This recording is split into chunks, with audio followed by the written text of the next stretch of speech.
Sure, go for it. Nice shirt.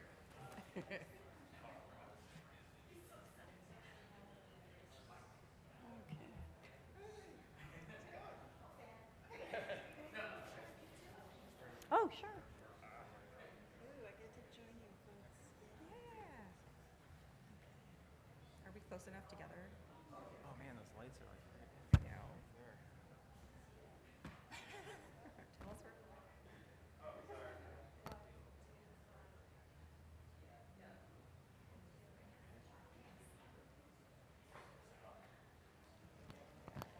my name tag flips around.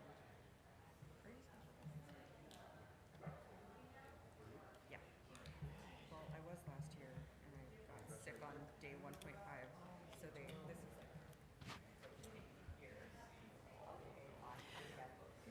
Okay.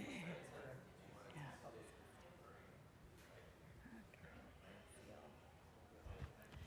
So folks know that we'll be starting in 3 minutes. And I know, excited for the day. Yay! It's in the middle of the whole conference. So we're at the middle of the deal. This is the publishers. I'm an outsider because I'm a librarian, but that's okay. We're inclusive. Just a couple of housekeeping points. Know that there are restrooms right over there.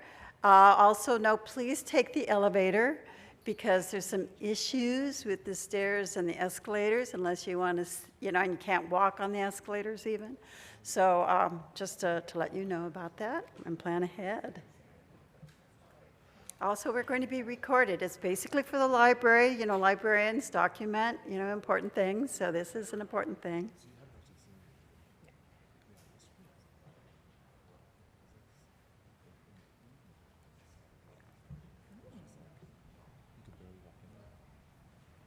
That's actually really cool. Yeah. I like that. I have to miss your and Tim's in conversation. Yeah. So I have a panel. So Ashley's been like, how am I supposed to choose? Like, I'm supposed to flip a coin? Like, no, go to their panel. Like, mine is not my spotlight. It's just like everyone should come see you and Tim be antagonistic to each other on stage. And you probably also know that they're setting up books. So between 11 and 11:30, you can get your signatures and your books that go with it.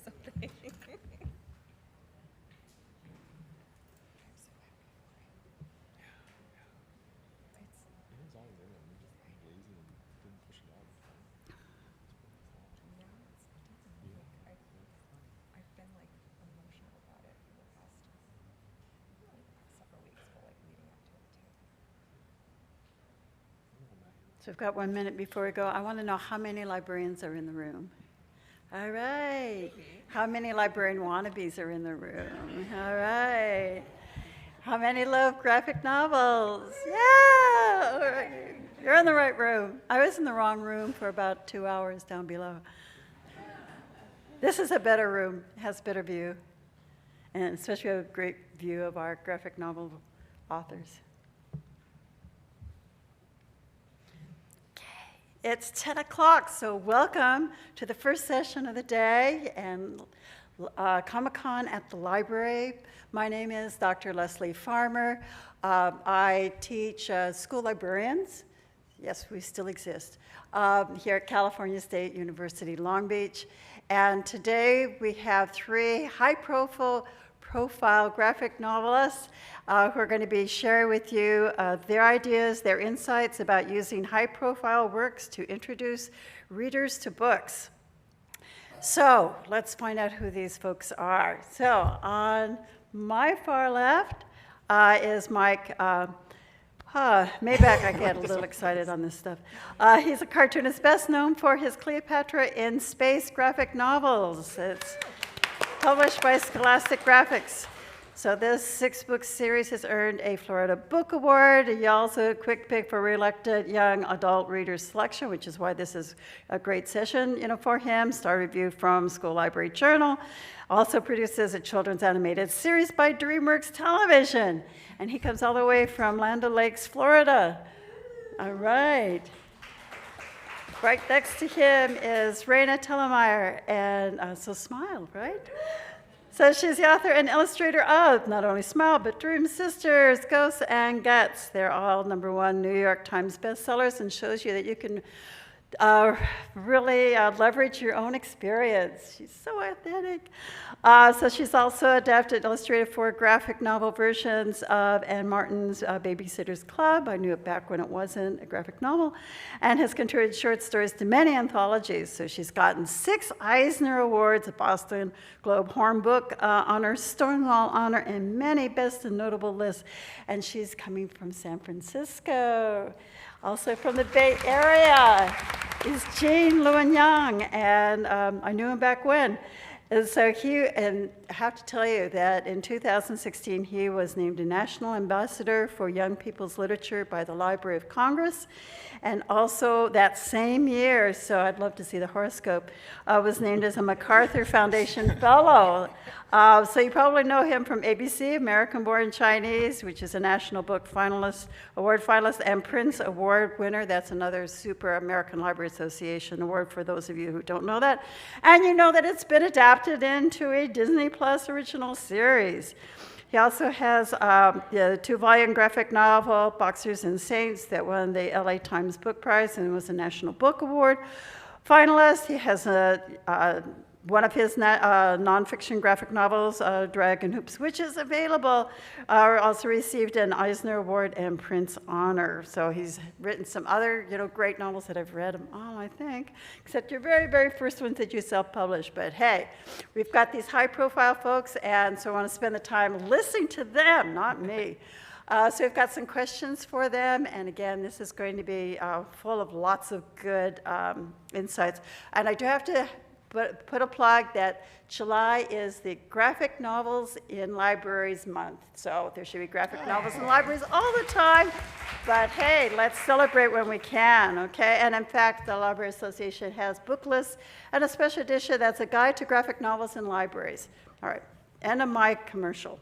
So let's start out with the big question. Why promote graphic novels to non-book readers? So take it away. Non-book readers. Who wants to start? Why indeed? Wait, non-book readers or non-comics readers? Or Non-book readers. non-book readers. So like the people that are like, I don't care about reading. Yeah, I'm not this interested in is books. boring, and there's all those words on the page, yeah. Yeah. And I have to read these dumb an answer for books that, about I think. John and Mary. Like off the top of my head. Go for it, Mike. So I think one of the things that sort of might, frighten people away from, I guess, we say comics and books. I think of comics as books, so it's an odd thing. But like say prose, is you open up. I think most people are scared of more like visual kind of thinkers, and you open up the book and it's just all these words, and there's not a lot of pictures, and you want to see visual things. You want to see color. You want to see drawings. And like even when I look at a prose book, I look for like dialogue. I look at how many quotations are in the book, and that's usually an indication I might enjoy that book because I love dialogue. I love characters interacting with each other. That's usually what gets me into a story. So I think with graphic novels and comics and stuff, it's a lot easier for somebody to look inside that book, and then because it's mostly interactions like characters talking to each other, sometimes there's no words on the page, it's just the images.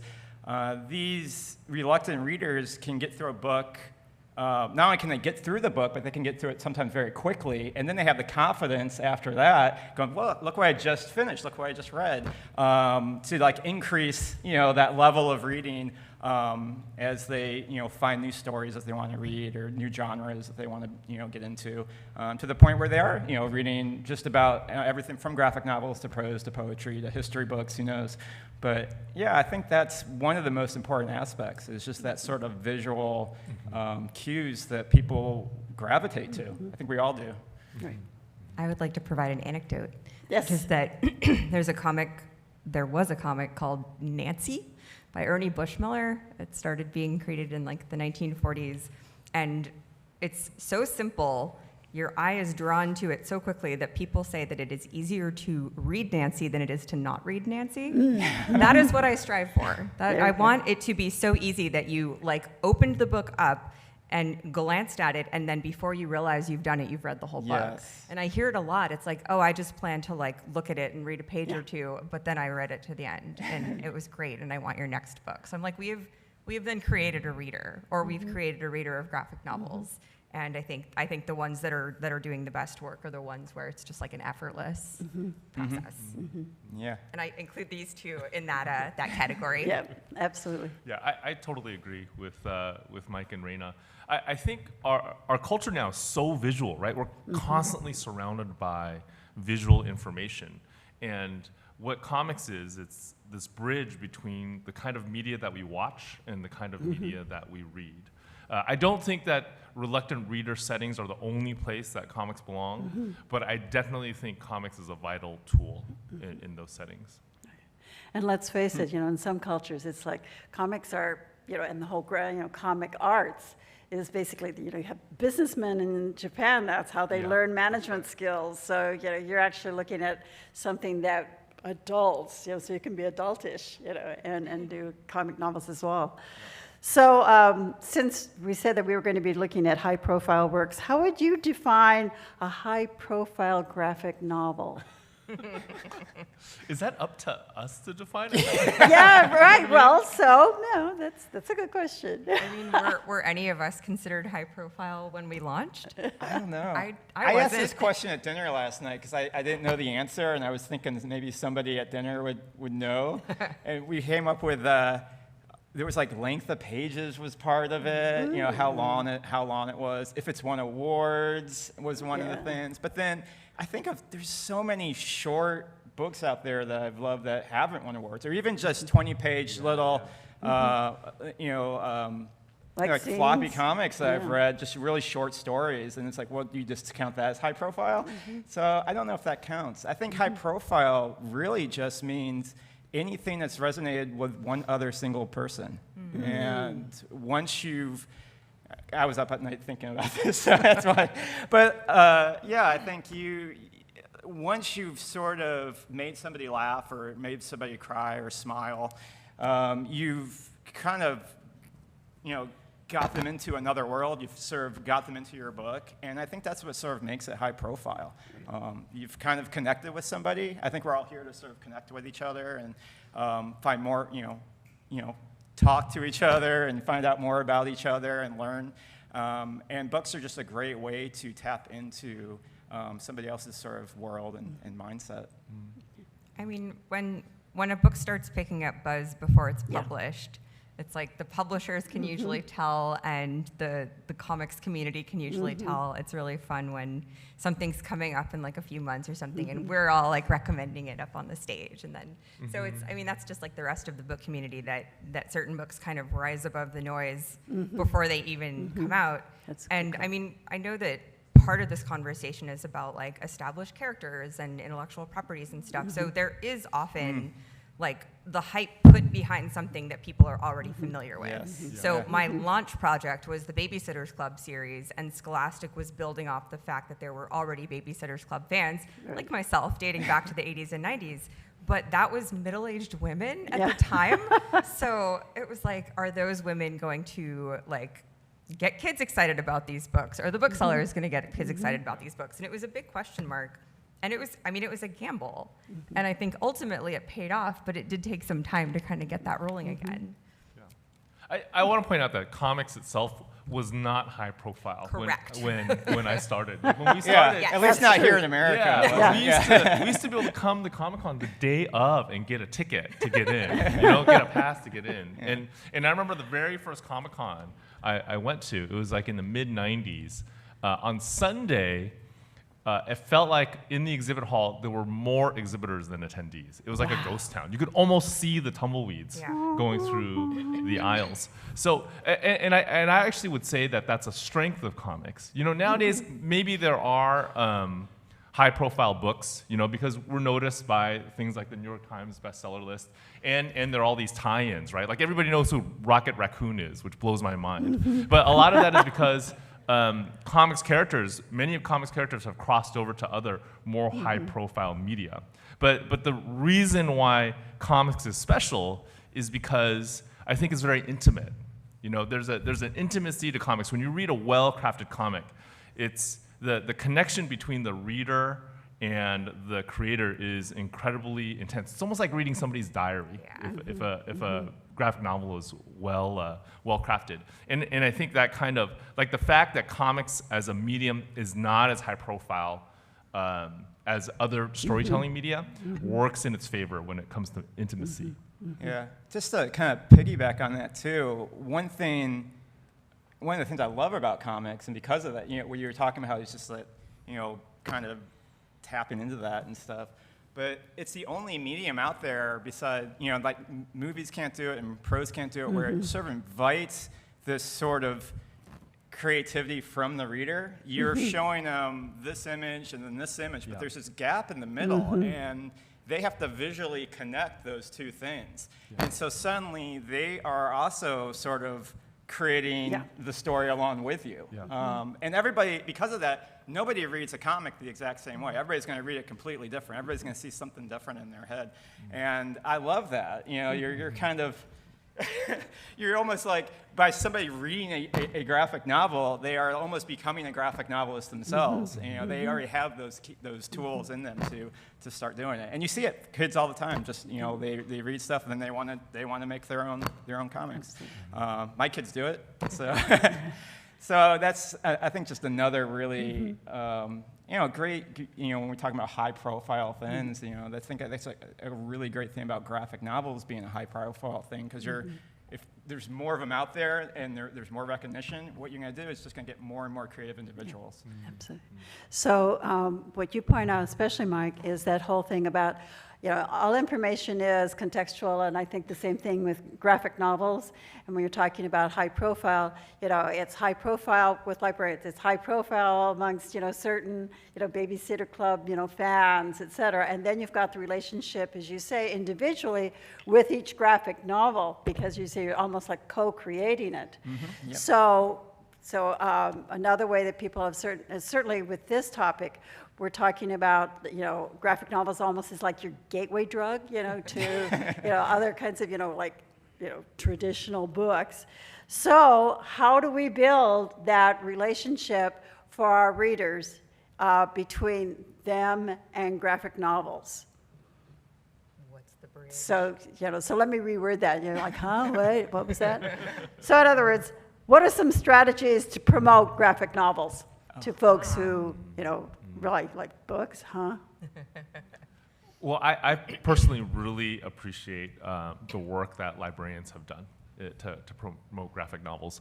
Like when I was a kid in the 80s, my library had maybe a handful of graphic novels, and they were always in the 741 section. Yes. If you're a comic book fan of a certain age, you know what I'm talking about, right? And now, like, I would argue that my local library probably has a better graphic novel selection than my comic book store, my local comic book store. Yeah. The level of support that librarians have given this storytelling medium has just been incredible. So one of the strategies is just to support your local librarian, especially the comic book loving one. Every library has at least one comic book loving staff member. So to support that person would be a great way.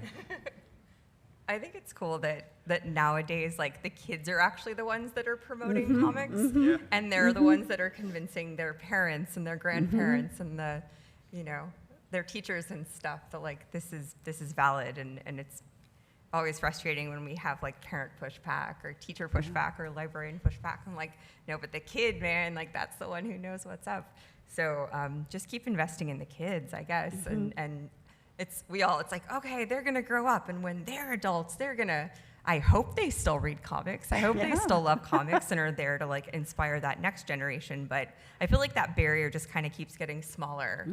And I mean, yeah, I was a kid in the 80s too, and I don't think I read a graphic novel that had been published by a book publisher until, like, the mid 2000s. So we've sort of seen this past, like, 50-year progression, and it's just like so much has happened in that time. What can we keep doing to promote it? I mean, Jean nailed it. Like, good job, Jean. I don't even have to thank you, librarians. I remember when I first got into this, we had this group of librarians. They were all, like, part of the ALA, and they were part of their regional library district, like the conferences and the the groups. What am I saying? The Yeah. Anyway, so there were like 7 or 8 of them, and they were always at Comic-Con, and they were always at ALA, and like they were just like, yeah, graphic novelists. And so I was just like, okay, you guys are my friends. Let's like hang out and go to dinner. So it just, you know who I'm talking about, right? Yeah, those like super librarians. That's what I used to call right. them. I almost Super wore a librarians. cape. Exactly. Yeah, exactly what we used Almost. to call them. Yeah. Yeah. And Still now- call them. And now libraries do comic conventions, and Yeah. they're amazing. Okay, Yeah, I'm there is a graphic novels roundtable in the American Library Association. Yes. There you go. Absolutely. Yeah, I think things just like this, what we're doing now, talking about them here at a library. These are the ways to do it. I mean, I agree totally. If I could add anything to it, I would just say, on the creator standpoint, it would just be to continue to diversify the books that are out there. I think, kids and even a lot of adults, everybody's sort of really into comics at this point. I think we've kind of created this path where they're very accessible and people can find them in libraries and bookstores and very easily. So now what they're going to be looking for is different types of graphic novels and different types of stories and things they maybe haven't read before, things that maybe can't be told other than in a graphic novel format. There's a lot of stories that just wouldn't be able to be told otherwise. So I think just, for us as creators, I just can't keep coming up with new ideas, new genres, representing different types of people and cultures. And the more and more that we do that, graphic novels are just going to keep exploding and exploding. And and hopefully librarians will just keep promoting them. There we go. Yeah, I'm pretty sure the trajectory is, in that direction. Yeah. Absolutely. And I think, Raina, you bring up a good point about, kids as kind of ambassadors for it, because again, it's high profile for them, what their peers say, then it's like, okay, that's the cool buzz there. So this is a kind of a dangerous question. But whoa, okay. So how about, so it's one thing gosh, you got to read it and here's this cool thing. So how about using high profile graphics? So, and the reason I say that it's a dangerous question is there's nothing like analyzing a book or analyzing a film to kill the joy of that film, or book. Poetry, it's like, line by line, it's like, I never want to read another poetry book. So what are ways that education, librarians, et cetera, can kind of incorporate graphic novels into whether it's their programming or curriculum, so some of that stuff, or should they just forget it and just have graphic novels, book clubs? What's your thought? Wow. I don't want to start that one. Well, I do think there's a way of using high-profile IP, high-profile characters from other media to bring people into comics. I think Spider-Man is a great example of that. Even though Spider-Man is a comics native character, I would argue that for a lot of kids today, their first exposure to Spider-Man is either in a cartoon on television or a movie or a video game. So to use that character to bridge kids into the discipline of reading and the fun of reading, I think is a great way to go. So right now I'm working on my very first video game tie-in comic. It's about, it's based on Clash of Clans. Have any of you played this game, Clash of Clans? If you have a 13-year-old kid in your life, I guarantee you that kid has played Clash of Clans. It also has a companion game called Clash Royale. And the idea behind that is we want to use these characters that actually don't really have a narrative in their native medium. If you play the video game, it's really fun, but there's not really a story behind it. And we want to build a story around those characters to make those gamers into readers. That's cool. Yeah. With Spider-Man, it's, he's again, a high-profile character. Everybody knows who Spider-Man is. I would think most people, maybe not everybody, but I'd say a good percentage of the world knows who Spider-Man is. And, my job is to kind of use what's sort of been established with that character already and then try to find a way of, sort of those teaching moments I can use for him. So in the Spider-Man Animals Assemble book that I just put out, he's got this, what he thinks is a small responsibility to watch all the Avengers' pets for them. And he feels like he can be he has this great power, with great power comes great responsibility. He feels he can go and really help for this major threat that they're all kind of going after and handing their pets to him for. And so that came about with just, having my two kids and having them want to do chores, like little itsy bitsy, things, itsy bitsy spidery things, like just go grab the waste baskets from the other room. And it's like, oh, I gotta walk over there to get this and then bring it back. And I'm like, it's something I could easily do myself, but I'm trying to teach them, some responsibility. And so I want to create sort of this idea of like, look, Spider-Man doesn't feel like he can do more than this, and if Spider-Man can take on this, and he realizes what big responsibility ends up being, maybe doing the trash isn't so bad after all, and so I think we use these characters to kind of use them to, just those teach things like that, teach things like responsibility. I mean, superheroes really represent the best things about ourselves. That's really why we all love superheroes and gravitate to them. They have this extra sort of power attached to them, this almost fifth sense, whether it's like an actual physical power, but there's always something.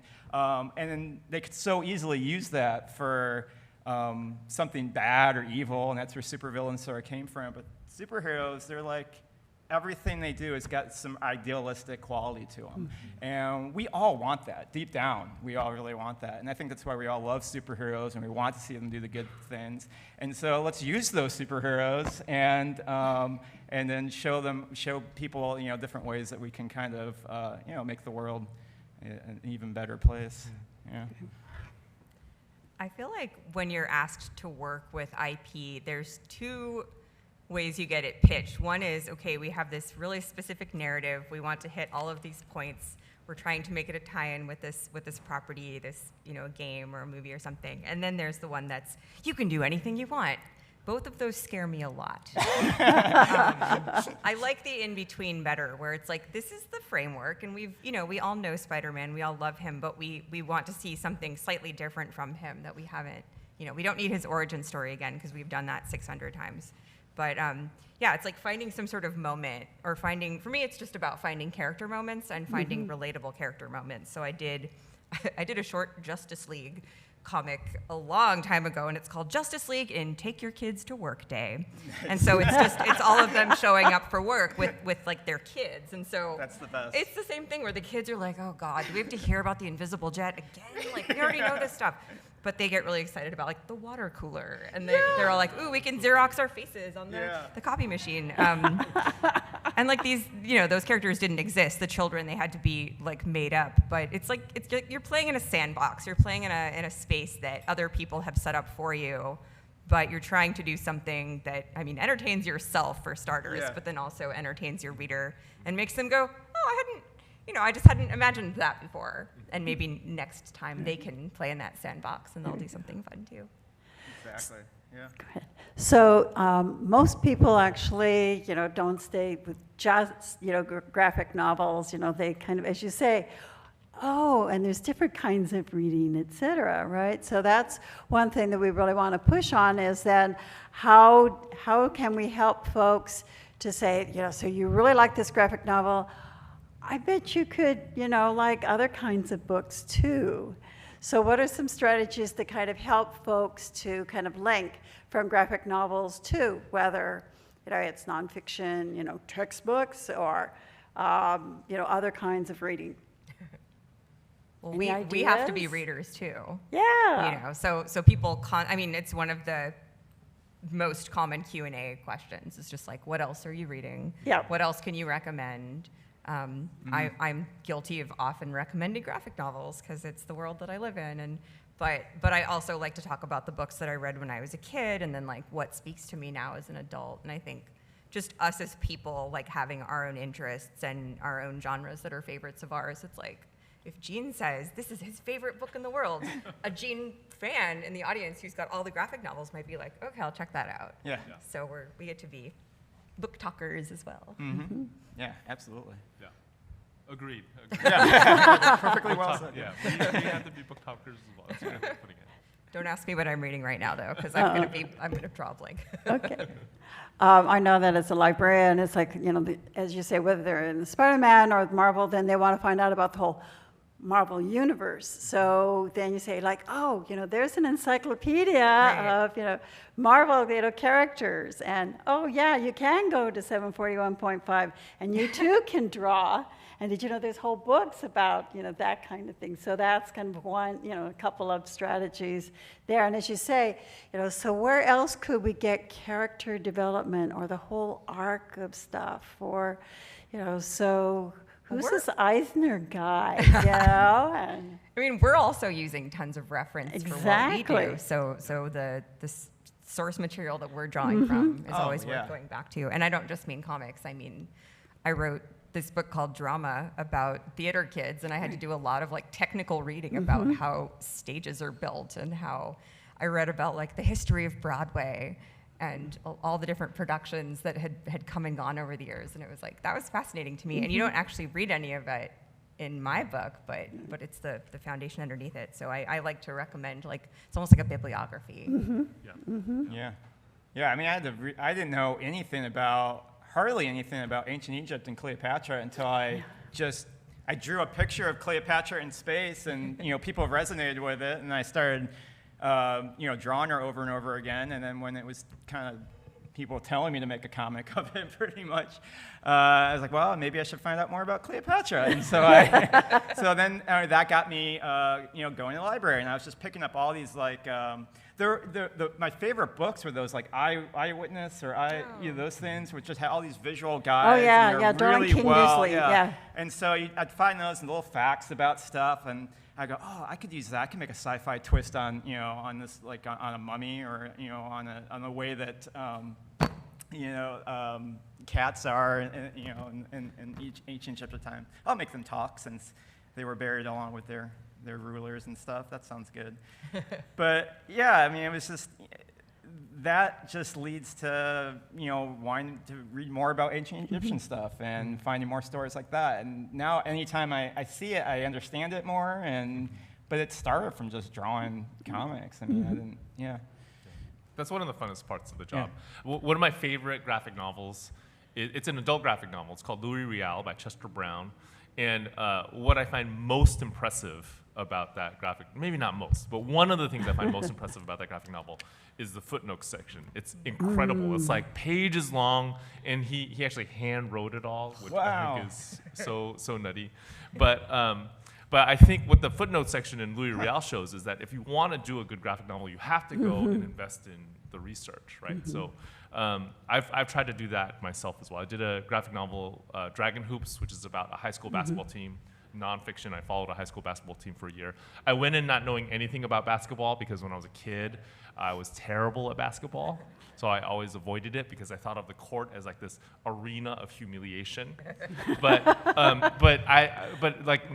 that I've done that book, I do consider myself a basketball fan. So you can actually research your way into fandom. Yeah, which I think is amazing. I love that. Yeah. Yep. Absolutely. And I know that after reading Boxers and Saints, Gene, I had okay, I really need to know more about, this era. And yeah, so I think that encouraging kids, so what do you think about this? And I think that's really true or whatever. And being able then to so this is maybe where you could find more information about it. And as you say, become a fan that way. Absolutely. Great. So with that, and you folks kind of, hinted at it. So just think about, some success story or non-success story where people used high-profile books to introduce readers to books. That either you experienced or, you talk to someone who's oh, I'm just so glad that I really pushed your book because these kids they turned around. I know my son, just as an example. So my son was sort of a reluctant reader, could have a little bit of dyslexia in there. And I introduced him around 12 to Sandman and Watchmen. Wow. Nice children's stuff, right? So now he's got a bookcase that's as big as this with graphic novels. He's 37 and works for a video company. So that was one, success story. That just like turn the corner. I mean, can we talk about like non-success stories? Absolutely, yes. I think that's really important. I feel like there's always somebody who's like, this thing's gonna work great. We're gonna invest a lot of like money and time in this idea because it's a fad, because it seems like the thing that's popular right now. Gosh, Yep. shall I give an example? I was tapped to write an X-Men shoujo manga in 2007 because X-Men was popular, like the movies were popular, manga was really popular, and I had just finished my run on the Babysitters Club. So they were like, Raina, you're not a mangaka, you're not a writer, like you're not an X-Men like going back to the classic days fan. You're the perfect person for this. And I was like, sure, all right. And Where's my superpower? Right. I was hired to do 2 books. So the first book was all set up. The second book was going to be all payoff, and the publisher canned the series after book 1. So book 2 is never published. So, but it was kind of like, it was almost like somebody was like putting down like note cards that had like popular phrases on them. And it was like, what if we just push them all together? There are still, of course, people that come up to me and they're like, I need you to sign my copy of that X-Men book you wrote in 2007. And I'm like, okay. But I don't want to say like it didn't go anywhere because it did get on the New York Times bestseller list. Oh, right. The manga list. Okay. So that's not as big as having to sell like trade paperback or Right. whatever, but still like it made it onto that list, and therefore I was able to call myself a New York Times bestselling author starting in 2007. So when Smile was finally published, they were able to print that on the cover, and it's like, okay, that had an impact. So it was like a weird experience and a weird experiment, but it had a payoff that was sort of like a big career step for me. I actually have that book. Oh gosh. All right. Woo. Is there There a you drawing? go. Now of you Kitty could Pryde get it in autographed. Because I'm a big X-Men fan. So, I think. Oh, go ahead. I don't know. I could probably think of a zillion success stories. The non-ones Go are for it. hard to talk about sometimes. But yeah. I did it, so you don't have to. Yeah, I could. I know after Cleopatra in Space, I finished the 6th book about, what year is it now? 2023, right? Yeah. So I finished it about 4 years ago. I finished doing the last book, and it came out in the middle of 2020, which that's a non-success story right there. It was impossible to promote, the end of the series, and the cartoon had just come out too. But I was sort of at that point where comics are there. Anybody that's interested in making comics, drawing comics, it's you have to have a lot of resolve. You have to have a lot of patience. They're very difficult, and it's a lot of work. And I always want to kind of emphasize that. I think anybody can make comics, but you got to put the work into them because it takes a lot of time, and the reward isn't always there. You're more than likely going to put in more work than you're gonna get from it. So you have to love doing it, because if you don't like what you're going to do, there's going to be no joy. So yeah, just don't go into don't go into comics for money or rewards or anything like that. I usually measure success pretty much in setting out to get the work done that you set out to do. So if you want to make a 200-page graphic novel, make that 200-page graphic novel. Make sure you finish it, but also that you had fun doing it. And to me, that's success. That you enjoyed doing something for that amount of time, and you created something, and you made something. And I wasn't sure if I really wanted to keep doing that after Cleopatra in Space, because it was so much work, and it got so kind of technical in terms of how I was approaching the story and the artwork. So I just spent about 6 months trying to find a love of drawing again. And I sat at my desk, and I looked at things, and I flipped through books, and I just drew and drew and drew till my style sort of evolved and changed, and I got to the point where I was like, you know what? I want to do a crazy fantasy treasure hunting sort of story. It's gonna be this personal book about what it'd be like if I wasn't there for my kids, but it's gonna be funny and it's gonna be adventurous. It's gonna be like Goonies, a lot of 80s influence. And I was just creating all this artwork and conceptual stuff for it, and then I sent all off to my literary agent. She's like, I can't sell this. And I was like, but you have to, because this is what I want to do. And we did. We ended up selling it, and I'm excited to. I have the entire 300-page book actually penciled and ready to start going at and polish it up and finish it. But for a while, I was kind of wondering if comics were sort of my future, if it was because the things I wanted to do just didn't seem to be what other people wanted. And I realized that's not what it's about. It's really about just sort of the love of the medium. Trying to make other creators, other comic book people out there, and I don't know. That's my weird. It's sort of not a non-success story because I did get somebody to publish this book that I want to do, but it almost didn't happen. And yeah, that's all. There are graphic novelists who pivot to prose, and they're like, it only took me like 7 months to finish this book, and I'm like, oh my god. I can't believe that, I wanna because when I write sit prose. down to write, it takes me forever. Yeah, me too.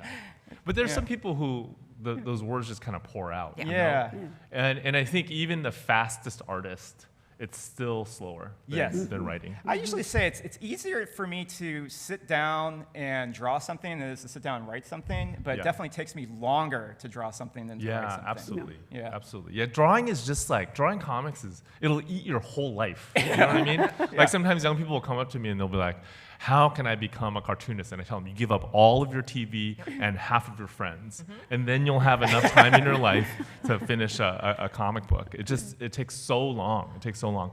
But then you hear these stories about how, your graphic novel is the very first book that my son ever finished, or that was the very first book I got from the first cover, from the front cover to the back cover, and all of that stuff kind of makes the pain worth it. I do think like comics in general, like the medium itself has a success story about bringing people into the habit of reading. Right.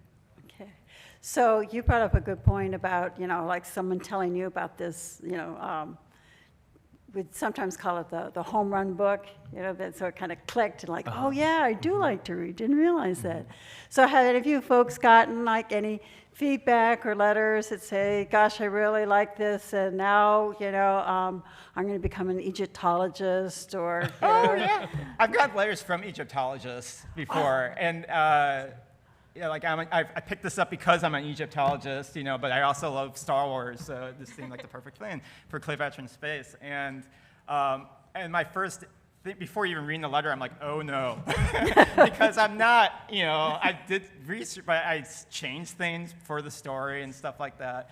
But surprisingly, I guess I did a pretty good job on my research, because most of them, like, you were really pretty accurate in terms of how I used Greek and all this stuff, and so that made me feel like I did a good job, I guess, when you hear it from not just like a kid, but from an actual, sort of researcher on the subject. I've heard many kids who say, I'd like to be a graphic novelist now, or I'd like to be a memoirist, or I'd like to, be a cartoonist. Just like that's fairly common, but pretty recently I had a kid say to me, because of your work, I've decided to become a therapist. Ooh, and I was like, wow, that is the best compliment Yeah. I could Cool. ever get. Exactly. I'm done. Yeah, you're done. Yeah. My work stops here. Retirement speech. Yeah. There you go. That- Yeah, I was that- just I thinking, cried when I heard that. Wow, that's Right. amazing. well, especially like with Guts, so it lets kids know that they're not alone. And I think, again, it's that relationship, with an author and their ideas, and how it's like, oh, someone else has that, issue, and, they came out with their own superpower.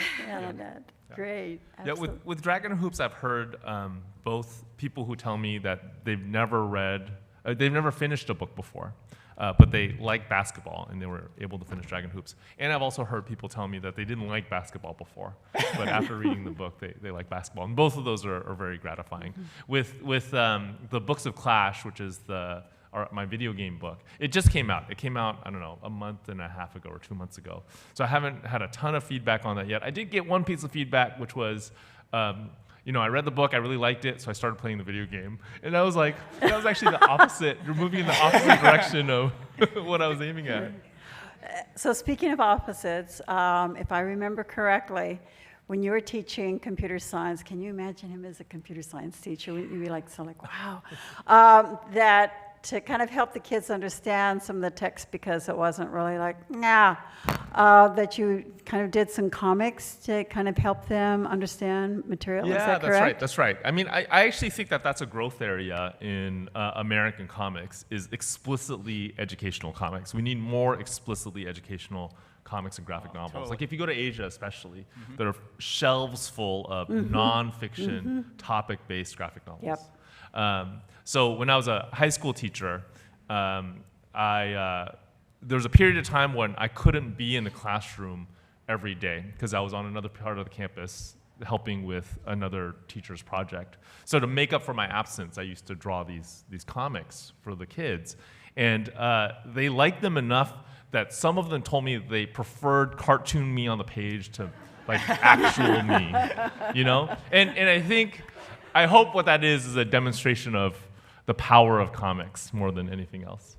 Comics for like explaining information and like describing things and sometimes showing instead of telling. Like that, I don't know, it's a really powerful combination. Yeah. Okay. Scott McCloud, who I'm sure we're all Yes. fans of up Yeah. here, Yes. he has a comic explaining Google Chrome, like a web comic explaining Google Chrome, and it's amazing. Yeah, you should, if you haven't read it yet, you should check it out. It really shows the educational power of comics. Yeah. And there's like things like how-toons. I mean, there's a number of different tools now. And you also remind me, just as a little, thing, we had a student who was, quote, in a special class, and they were reading Macbeth. So this was in high school, but really had a hard time, writing out stuff. So the special ed teacher says, so let me tell you this, little story. So what the kid brought in, and it was 5 pages. They were each page was about this big, right? And they were 5 drawings of Macbeth. Wow. So one from Act 1, from 2, 3, 4, 5. And what he had done is then he had just clipped out the quotes that basically were the evidence for the expression of Macbeth. And it was just so, he really got the story, right? And I said, so did you show your teacher this? He says, oh, no, this is just a drawing. And I'm like, oh my gosh, so the whole power of visual, and that's a way to express knowledge and information is so compelling. And again, how you can use comics to say, this is one way that you can demonstrate your understanding of the world around you and yourself. Absolutely. So that's another way that you can then, graphic novels kind of validates self-expression. Okay, so enough about me. So what's one thing that you want to make sure, because here you've got this captured audience and they elected to come here. Yes. So what's one thing you want to make sure that they get away from, that they take away from this session? If it's any of your first time coming to Comic-Con, because this wasn't quite connected to the convention itself, but you were able to come and see us talk, welcome. Welcome to Comic-Con. We have a lot of fun here. There's not just comics, there's not just books, there's not just movies, there's everything, and there's something for everybody here. And I hope that you come back again and join us next time. Yeah, totally. It's a little bit preaching to the choir, but comics are such an incredible medium, and they're so powerful. And I think, especially in America, we're just at the very tip of exploring that. And then I guess since those were perfect answers, I'll just give a little advice to everybody. If any of you have that creative bug in you, especially after listening to us talk about making comics, and maybe you think about, maybe this is something I want to get into, maybe not even comics, but just writing in general, whatever it is, just to kind of challenge you to start that today or tomorrow. And then just what I usually tell kids at school visits and stuff, just 7 minutes a day. Just either if you have a sketchbook or a journal or a diary, anything like that, write or draw in it 7 minutes every day. And you just sort of get into that habit, whether it's wake up in the morning, whether it's at lunch or whatever. And then just to add on to that, try to write or draw something different each of those days as well. Challenge yourself to always draw something new, write something you haven't written before, and before you know it, yeah, you'll be making a book. So, yeah. And I'm glad that you brought up the point about, every day doing that. And part of that, when you're talking about, here we have these comics and you have like, picture books and all this jazz, and then all of a sudden the pictures went away, right? When you got like 4th grade. So we know that one of the hard things for kids to read is that they sometimes have a hard time visualizing the character. So, if they're having a hard time reading something, is to actually draw, what do I think that character probably looked like? And that will actually help them to read the text or to use that part of their brain that they hadn't been doing, before. So that's another little tip. And so as we're visualizing the end of this session, we actually have a little time, my goodness. So if you folks do have to Zoom off, not the online Zoom, but with your feet. No, again, the restrooms are there. No, to take the elevator, not the escalator, this kind of a thing. But and that they're going to be starting to sign in a few minutes. But we do actually have a little bit of time for Q&A. So here they are, folks. So if you've got a burning question, yes, ma'am.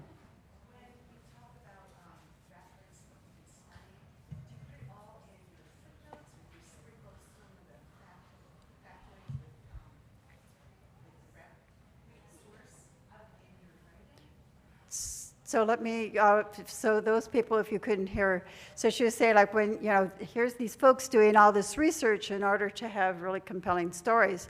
So do you actually include like a footnote or a back page that say something about your references? We should.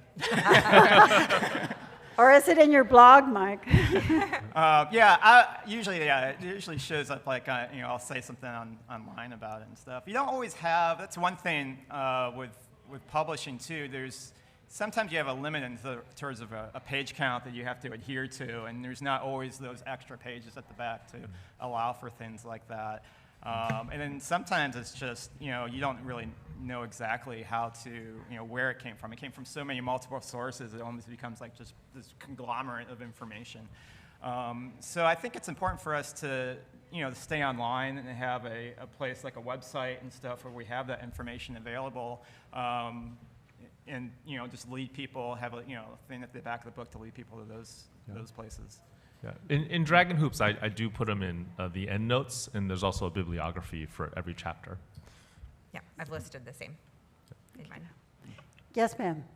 I have a question about parent pushback, which somebody brought up. I just retired. Yay. Congrats. I've been working as a writing and reading specialist, working with all kinds of kids, second, third language kids, kids with autism, anybody having issues with reading and writing. And I want to thank you all, first of all, because all of your books have been so helpful. All the strategies that you're talking about. I have kids read and make comics. I have kids. I want to do more. As I'm retired now, I get to do what I want. Yay. So I'm going to try to do after school stuff with kids who don't have Okay. access to those kinds of things. Here's my question. When you get a kid who's never read and they don't like books, and you finally give them a book that's a graphic novel and they start reading and they take it home and their parent says, no, you are going to read chapter books. So, you go online and you try to find something. Print out from Scholastic books why graphic novels are great for kids to learn how to read. And then you go get somebody to translate it into Spanish for you because parents don't speak English. And you print it out and you send it home and you put it in an envelope so it's really important to the parents. And the kid comes back and said, my parents don't understand why. So, so then you just turn to the kids. You're who I'm going to work with. But is there something that we all can do to make parents feel more comfortable? Because it was great to have that thing from Scholastic, so that was long. Yeah. So can we make a comic for parents Ah, that's a good idea. I, I don't know, I just feel like, I like that. you know, yes, preaching to the choir here, but there's a big, powerful group of parents who think this is not good Yeah. for kids. I try to say, like, has that parent read this book that the kid loves so much? Like, could we encourage the parent to There give you it a go. read, and then to talk to the kid about it, There you like go. just to have that conversation, and maybe like 1% of what that kid loves so much, then they can explain it to their parent, or their parent can go, oh, I see why that connected with you. Like, I don't know. That's You know, I just want you guys to know that Yeah. yes. I think they're aware of that, yeah. we mentioned Scott McCloud a Yeah. number of times, and his book, Understanding Comics, I Yes. recommend that to more teachers, more Yes. parents, than I do actually people that want to make comics, because it's exactly what it is. It's Right. a comic for people to understand why that medium works and why it's important, and so that would probably be the first thing I'd recommend to Yeah. a parent like that to read. And again, library programs. Yeah. Yes, So, yes, absolutely. really, PTA meetings, that kind of thing, putting it in newsletters, having a newsletter that's in the form of a graphic novel that says why graphic novels are so cool. That could take them a long time to create, but it'd be very cool. So talk, other parents who like that. So again, that peer pressure. And there is a certain thing about, well, my parents don't like it, so now I'm going to do it underground. And so there's a certain kind of like titillation on that. We could keep on talking. We can't on this. Again, I want to really thank the National Book Council Graphic Novels Committee to sponsor, this session. It's been really great. You folks have been really great. And there's going to be another session in about 5 minutes. So we get to rush and get another line. So you're experiencing Comic-Con on a smaller basis. Again, thank you so much, folks.